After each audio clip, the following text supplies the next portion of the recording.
Oke, assalamualaikum warahmatullahi wabarakatuh. Jumpa lagi bersama channel saya, Filialah. Dan di video saya kali ini saya khususkan untuk Bapak Topik Hidayat ya. Yang kemarin di video saya sebelumnya sempat menanyakan tentang perbedaan antara bibit sawit abal-abal dengan bibit sawit resmi, bibit sawit bersertifikat ya. Kalau ditanya masalah perbedaan, tentunya ada perbedaan Pak ya, dari bibit unggul dengan bibit abal-abal ya. Tentunya yang pertama dari performa buahnya, kemudian untuk bobot buahnya, dan yang tiga ini tentunya dari pokok sawitnya ya. Jadi kalaupun bibit sawit abal-abal kita tanam itu tetap berbuah, tetap ada performa, cuman dari segi bobot buah pasti lain, kemudian dari lebat buahnya juga lain, dari pokoknya pun juga lain ya. Itu jika sama-sama kita rawat. Dari bibit abal-abal dan bibit unggul ini tentunya perbedaannya sangat jauh sekali. Jadi bibit ini ibaratnya dari mana dia berasal, begitu pula untuk performanya ya.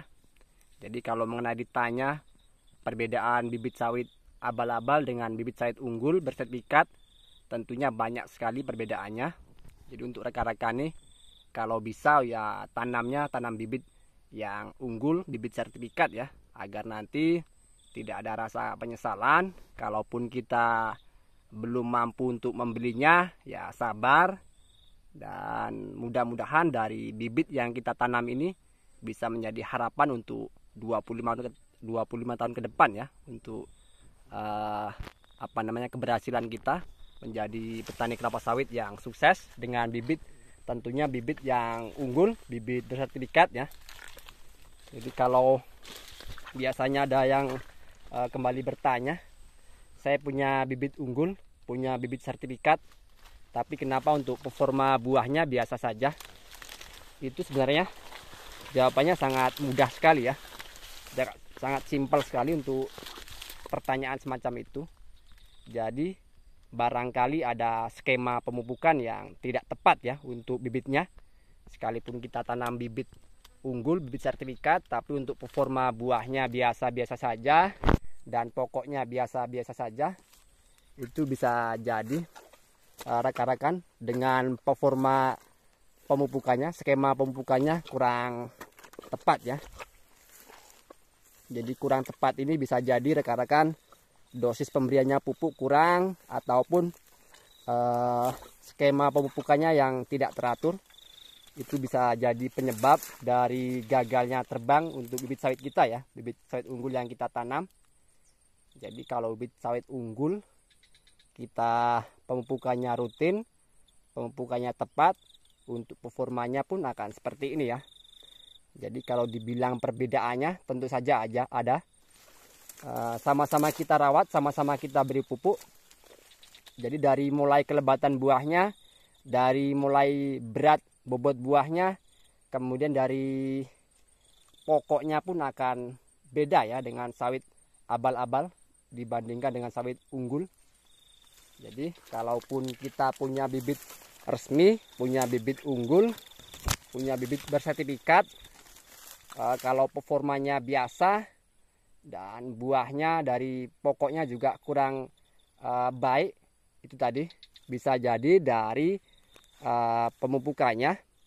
Jadi kurang teratur, kurang dosis, itu bisa jadi untuk sawit yang kita tanam, untuk performa dan pokok sawitnya biasa saja ya.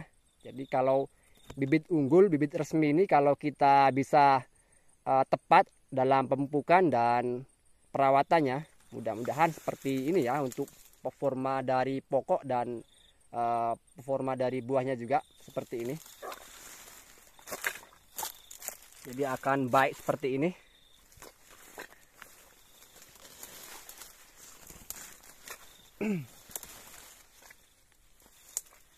Jadi kalau bisa jangan sampai ya tanam bibit abal-abal.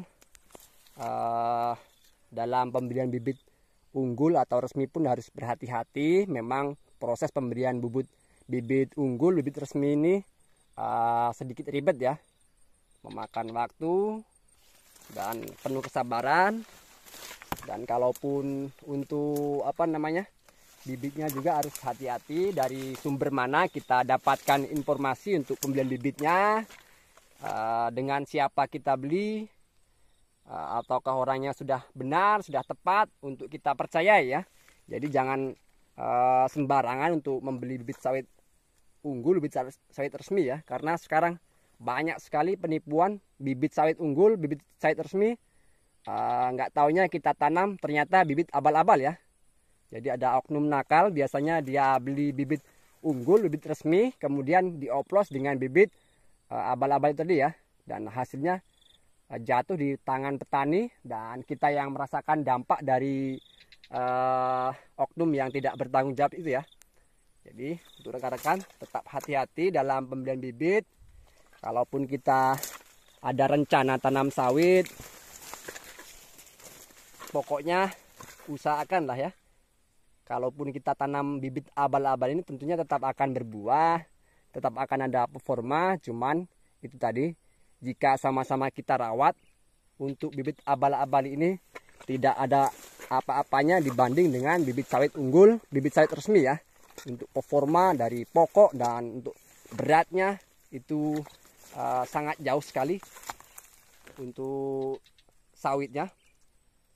Jadi kalaupun minat jangan terburu-buru. Kita memang harganya agak sedikit mahal, tapi untuk kebaikan 25 tahun ke depan usahakan ya. Kita mampu, kita bersabar untuk pembelian bibit unggul, bibit sawit resmi, biar nantinya untuk 25 tahun ke depan ini tidak ada penyesalan ya untuk rekan-rekan ya. Untuk apa kita adopsi bibit yang kurang kurang tepat ya untuk kita adopsi, sedangkan bibit unggul, bibit sawit resmi ada tersedia itu tadi, walaupun untuk pembeliannya agak sedikit ribet, agak sedikit lama, dan untuk harganya pun lumayan ya. Jadi cukup sampai di sini yang bisa saya berikan. Kalau masalah tadi kenapa saya punya bibit unggul kok performa buahnya biasa saja, pokoknya biasa saja, harap cek untuk masalah pemupukannya dan skema pemupukannya ya. Barangkali ada yang salah, ada yang kurang benar. Silakan rekan-rekan cek ulang. Mudah-mudahan setiap bibit yang ditanam performanya baik, buahnya lebat, selalu terhindar dari segala jenis hama ya. Untuk rekan-rekan semua saya doakan salam sukses. Saya tutup, saya ucapkan terima kasih. Assalamualaikum warahmatullahi wabarakatuh.